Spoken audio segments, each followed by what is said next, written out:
আজকে আমি রান্না করছি নিরামিষ সবজি। লাউয়ের ডগা কেটে নিয়েছি, লাউয়ের ডগায় একটু লাউয়ের শাক দিয়ে দিয়েছি ওর মধ্যে। আর আগে থেকে মুগের ডাল ভেজে রেখে দিয়েছিলাম। এখন একটু লবণ হলুদ ছিটিয়ে একটু ভাজা ভাজা করে মুগের ডালটা দিয়ে দিলাম। তারপর কটা কাঁচা লঙ্কা দিয়ে দেবো, কয়েকটা কাঁচা লঙ্কা দিয়ে দিলাম। ও এতে কোনো মশলা দিতে হয় না, একটু আদা একটু বেটে দিলে ভালো হয়। কোথায় বাটবো একটু করেই দিলাম। হয়ে এসছে আমার রান্না, নামিয়ে নেবো। এরকম করে আপনারা খেয়ে দেখবেন, ভালো লাগবে খেতে।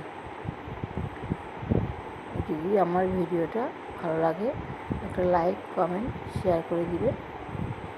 আজকের মতন ভিডিওটা এখানে শেষ করছি।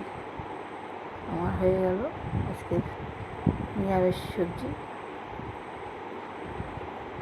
আজকে এখানে শেষ করলাম ভিডিও।